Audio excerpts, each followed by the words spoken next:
think things have gone? You know, we were talking about last year the things you hope to get done this year. How well do you think Williamston did on the things that you had on your agenda for the year? On a scale of 1 to 10, I'd give us an 8. So we're making a lot of progress. Trying to think of things right off the top of my head. We've had some improvements in the Mineral Spring Park with electrical, and we still got more. Those are still going on as we speak. You've got Main Street getting paid finally.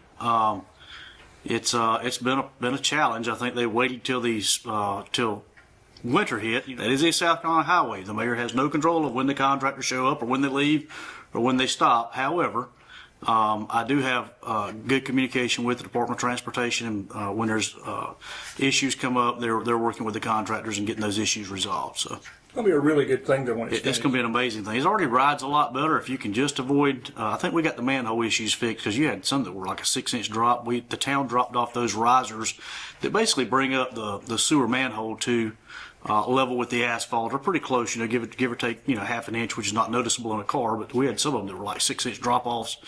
It was worse than hitting a pothole for a while. So those contractors were able to get that resolved last. We've had some new business this year, right? Yeah, we've had a couple new businesses open up. Lollipops was one of them. We've got some things in the works I can't talk about right this minute that I think would be great for Williamston. You got Tractor Supply that has started moving dirt. We just recently annexed them into the city. They're doing site work now. They may even be doing foundation work now. So that's exciting. That's a big addition. It'll be a really nice addition to the town. We've got a great local hardware store. Ace Hardware has been here for decades, all my life. They do a really good job there. But there are some things that Tractor Supply will offer that you maybe can't pick up right here locally. Particularly tractor parts, hitches, things like that. Salt licks for him. Salt lick. Actually, I think you can get salt licks at Ace, believe it or not. Okay. Yeah, Mike, he's a big hunter over there. So okay. They've expanded their offerings too. A lot of the local boy outfitters, clothing, apparel and stuff like that. They've done a really, really good job of having more than just a hardware store. There's a lot more to it. So I enjoy going there. I actually bought a lot of Christmas there this year. That's a good shopping local. Absolutely. I know. There have been some things on the horizon that still seem to stay on the horizon. Any closer to those? No. So we're still, if you're referring to Ingalls, I'm still waiting on Ingalls myself. That's the hot topic. That's been going on since my first year as mayor. We're able to get that deal made with Ingalls and the Simpson family and the Holcomb family, our major family, to be able to get them to acquire that property. Initially, shortly thereafter COVID, they were hot and heavy with the plans, and I've been assured those plans haven't changed. They're still planning to come, but you had COVID hit, and the building prices went sky high, and if you could find contractors, you were doing well.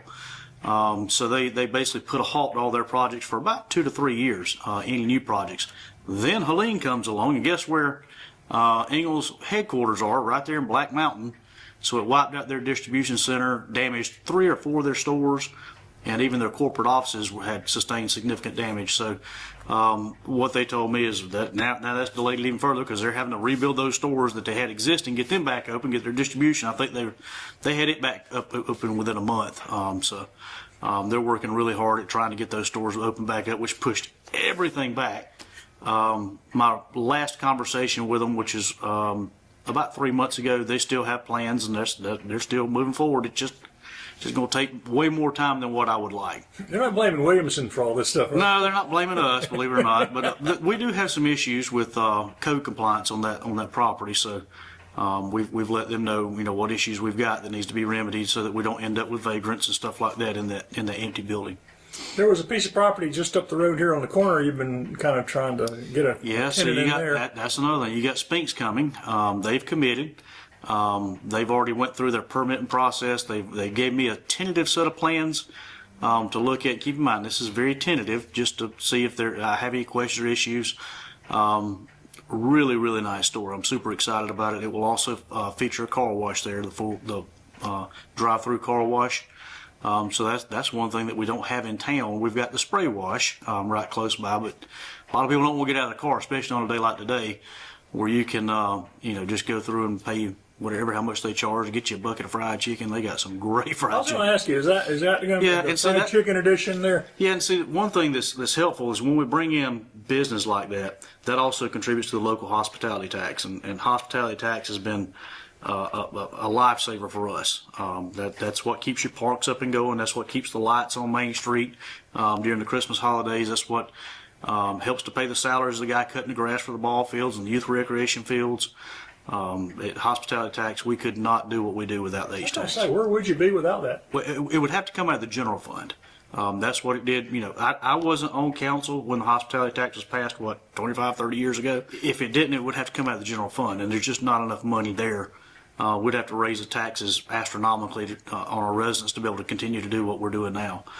Even a portion of our Winter Wonderland, which we just had, that comes from hospitality tax. This year, we was able to purchase a snowball fighting tent. It's like an inflatable tent, about the size of this office. It's really big, and the kids can go in there and throw snowballs inside of it. So that's a lot of fun. Well, hopefully, we'll be able to use it at other events throughout the year as well. Well, speaking of that, you've had a pretty big year for events. Yeah, we've had lots of good stuff. Our 4th of July celebration was a hit, super big hit. This year, obviously, makes our 250th anniversary of the United States of America. So we hope to make it bigger and better. I've been looking at artists and making offers to get artists in that people will recognize and will come out and attend. But the biggest thing people come for is our fireworks display. We have a fireworks display that's absolutely second to none. So it brings in tens of thousands of people here to come visit that event. That's good for our businesses. Those folks go stop at restaurants, fuel their vehicles up. So we try to keep things happen. In addition, in between, we have a lot of smaller events. You've got your music in the park and stuff like that. You got Pig in the Park. The Spring Water Festival was a big hit this year. We moved it. Moving it was a good idea. I think, you know, you're going to get differing opinions. There's some folks that say, oh, it ought to be in August. You know, the thing is, fourth Saturday in August is what it always was, and that is the absolute hottest time. But moving to the spring, I think once people get used to it, it was definitely much better this year. Certainly the temperatures were more conducive to an outside event than fourth Saturday in August. So a lot of things happen. Usually I try to have something at least once a month, and about once a quarter we have a big event. You know, it draws, you know, tens of thousands of people in. And Envision Williamston's behind a lot of that, right? Absolutely. So Envision, we couldn't do what we do without Envision Williamston. Roberta says, she's our executive director. She says, we're the fun group. We're the ones that come in and, you know, put those events on. Obviously, I don't have the staff here at Town Hall to be able to handle and coordinate, you know, food trucks and all the things that go along with coordinating an event. We are more hands-on with the 4th of July celebration. Envision Williamston does the bobbers on Big Creek and a few other things over Mineral Spring Park while we're getting set up for the evening of the entertainment, music, and fireworks. And the addition of the area down with the dog park and the water treatment, how's that coming? That's coming along really well. As a matter of fact, I met with the contractor out there yesterday. They've got all electrical done. They've actually put in a bunch of pedestals. And they have also, this is kind of, you hadn't heard this yet, but we're working with Big Creek Station, the developers there, and we're putting in it's a very unique disc golf course. I believe this particular prototype of net, I'm not a disc golfer, so I don't know much about it, but we'll be the first ones in the state to have this highly desired new and improved system, this kind of state of the art. It just came in 2 weeks ago. And in the meantime, they went ahead and poured the pads. I guess you got to stand on a pad or something to be able to launch a frisbee. I don't know how that works. But they've got the pads poured. The nets came in. I looked at them yesterday. So the idea is they had a hard time finding a permanent tenant for a spot that's off the road. So what we want to do is bring in recognition to that area and start doing things. You've got the dog park, like you said, you got Mineral Spring Park. All this is within walking distance, several restaurants. But they want to bring in food trucks and have tournaments and stuff like that to kind of get that area recognized, get people used to going to that area, and hopefully pick up a long-term tenant in one or several of those buildings out there. They've got a lot of big plans, so we're super excited about it. I also met with a contractor last week on the same area to keep continuing to extend the trail. Right now it stops there at the old water plant, and it's continued in gravel. We've already pulled land disturbance permits and all that good stuff that's required through the state. So that's done. The only thing we got to do is form up and pour concrete or asphalt to continue that around. So that's the next step. We just finished up our phase 2 of the trail system, which goes back toward the new development, Saratoga Oaks, Saratoga Villages. It crosses over Williams Street from Veterans Park. The problem with that is Helene came through and washed our bridge out that goes into Veterans Park. So we're dealing with FEMA and an engineering consultant to determine what the next steps are, and we're right in the middle. We're getting close to an answer of that of how we do that. Or do we replace the whole bridge? That would not be my preference. It would be to repair what we've got, and what it would take. I'm going to give you the short version of it. They'll have to take a crane and lift the bridge up, set it to the side, and instead of driving wood pilings like they have now, FEMA is requiring it's basically some type of closed cell concrete piling that you put this thing in the ground, and then you have to pour concrete on the top of it, then you fix the abutments, and you set the bridge and affix it back to it. The problem is the pilings that FEMA has specified. The problem is what they specify. There's one contractor in the whole state of South Carolina that does it, and they're in Charleston, and they don't do bridge work. They say we do docks, big ship docks and stuff like that. So we've had to go back. And number two, the other thing was FEMA had initially stated that the price would be around $15,000 to $20,000. Well, you can't rent the crane to set the bridge off for $15,000 to $20,000. So they had to go back and revamp their pricing to more accurately reflect the damage and what's going to be required. I've had some people say, why don't the town just go fix it? I don't have the equipment to fix it with, number one. I could contract out installing under the bridge, and I've gotten pricing. It was around $500,000 of money that I don't have right this minute. So although it delays the process, I don't like it. That's the more prudent thing to do, is to continue to work with FEMA to be able to get a permanent solution to that, and at which time that'll be a great connection to continue on through the trail. So we got a couple things in the mix working at the same time. Well, and I'm glad you mentioned that, because that's where I was going next. Is the housing? Those housing developments over there may be the most significant thing long term that's been going on right now. Getting those things finished. So we've had quite a bit of controversy recently over some housing developments being proposed and being built. One particularly over on Wilden, the developer wants to go from R2 to R3, which is a difference of about 16 houses, and so we're in the process of having public hearings. That'll take place in January over that. And we've got a little pushback on that, and I understand.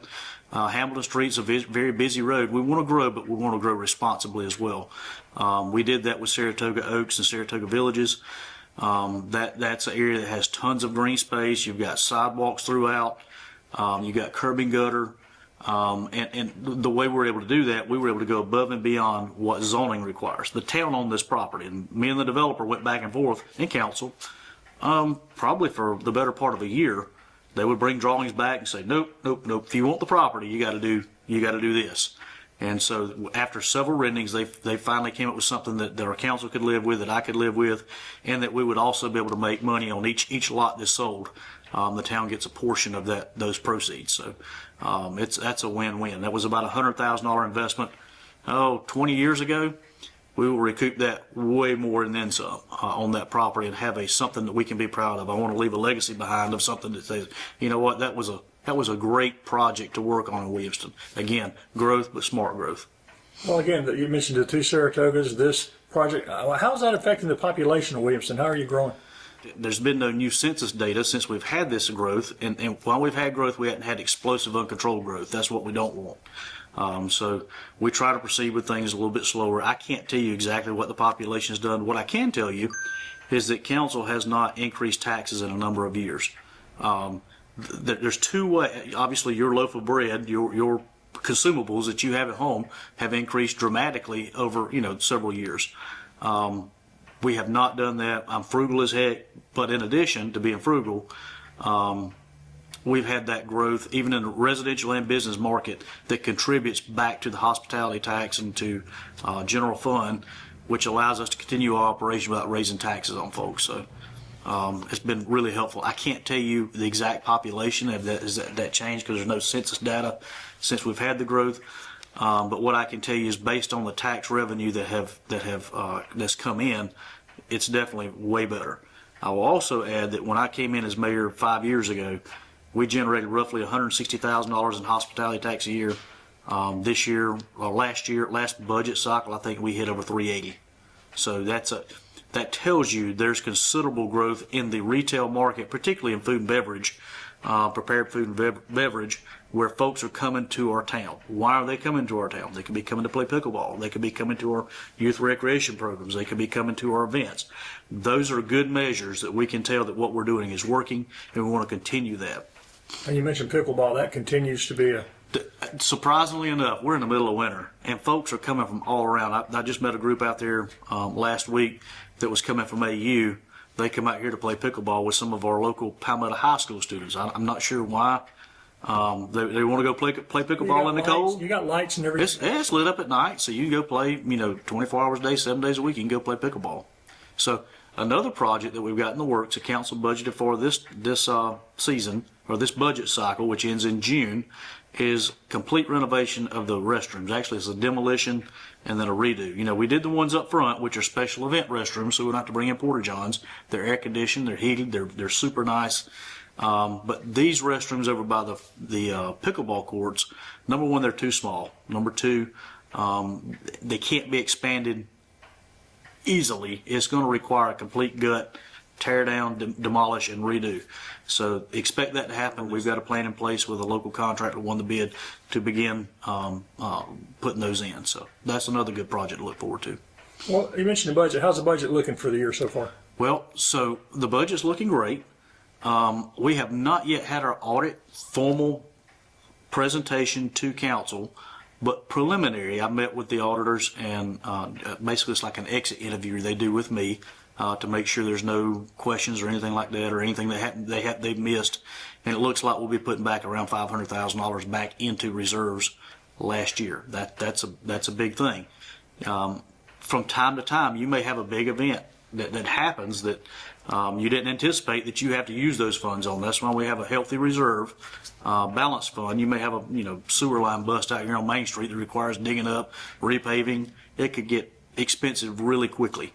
So it's always good to have those reserves in there. The other thing too that's very helpful, C funds. This last C funds cycle, we've got over $1 million approved in C funds paving throughout the town, just on town roads. We're not talking about Main Street, we're talking about town roads. We don't have a budget for the match money that's required, so that's 10%. So if you get $1 million, which we did, it's over $1 million, then $1 million worth of work, we've got to provide $100,000, which is unbudgeted. So we have to go back and we got to figure out where the money is, where we can get money, and we got to approve a budget amendment. We're able to do that by having those healthy reserves. So if grant funding becomes available, we're instantaneously ready to have our match money, do a resolution, send it to them, we're ready to go. People say, how are you so successful in being able to obtain C funds, matching C funds? That's how. What things have you and council identified for like the first 3 months of 2026 that y'all hope to see done here? So a couple things, and they all involve Mineral Spring Park or Brookdale Park. Brookdale Park, we've got some restroom issues there that we're going to take care of. We just got a new camera system out at Brookdale Park. We've got a PARD fund grant from last year that we worked to level out an area that we hope to be a practice football field. We've got youth football as well. We don't just do baseball. It's baseball, basketball, and football, and I think they even do cheering. So very robust youth recreation program. We'd like to get on at Brookdale Park that field. Phase 2 will be sodding it or doing some type of grass area. Right now we've got it level. We've got site work done. So that'll be happening at Brookdale. I'd love to see some lights out on Brookdale Field. Right now we can't use the baseball field in the evenings, and it gets dark pretty quick to be able to have practice there because there's no lighting. So getting lighting there is another big concern of ours. But in Mineral Spring Park, our electrical was put in using 4x4 posts, the vast majority of it that was 20 years ago. So those 4x4 posts have rotted. They're starting to fall over, people hitting them with their vehicles and lawnmowers and weed eaters and stuff like that. So recently I toured Vinoy Park down in St. Petersburg, Florida, and they've got a unique setup where all that stuff is located underground, almost like a water meter. And so you pull the lid off and you make that tap connection, whether it be water, sewer, any of that in there, and you deploy the boxes that's required. Or for water, it's like a tree, so it's a quick lock. You put if you just need 2 spigots, kind of looks like a T-handle. You stick it down in there, turn it quarter turn, and now you have 2 spigots of water. Or you could have 10 spigots of water for food trucks and things of that. And then with it being underground, you don't have to worry. You can drive over the top of it. You don't have to worry about that stuff. Same with electrical. If I've got food trucks that need 4 50-amp circuits, I deploy that box that has 50-amp circuits on it. If it's during Christmas time where you just need a bunch of quad outlets for 110 volts, you deploy that box and just screw it in, quick connect. So we're working on that. We just applied for $25,000 in PARD money from the local delegation. That'll be about a $100,000 project. We're budgeting. So we'll pick up 3/4 of it PARD. We'll pick up 1/4 of it, and that'll be a huge improvement for Mineral Spring Park as well. Anything else you hope to do early in the year? That's a lot for the first quarter. You asked me about the first quarter. That's a lot. We'll see how we're continuously making improvements. Even things like the ball fields. Used to we'd have to go cut grass 3 times a week, and we wasn't really cutting grass. We're cutting weeds and onions and stuff like that, and then we're bringing that all around. We've got a contract now with a turf group that's coming in. They're putting the lime down. They're putting the pre-emergent, post-emergent several times a year. So that's greening our fields up, making them look nice and professional for our youth league program and our events that we have out there on the ball fields. 4th of July is one of them. Nothing like having pretty green grass. So those are some other things we're working on. That it cuts down on the labor because I'm not having to send my guys out there to cut 3 times a week. Now you can cut 1 time a week and you get a better looking product from it as well. And a lot of things we've talked about here, recreation is a huge part of what happens in town, isn't it? So, I look at the hospitality tax and how do you go from 160 to 380? You double it in 4 years. You got to have great restaurants. We got good restaurants here in town. But I think one other thing that's helpful, even Milltown players being over there, that helps Williamston as well. In addition to helping West Pelzer, it helps Williamston as well. But having our events, having the ability to be able to put on quality events that our community and people coming from outside, into town, that's tremendously important. And again, it tells us that what we're doing is the right thing to do, and people are coming to visit as a result. And they want to live here now too. So we just got to make sure we got that growth, but quality growth.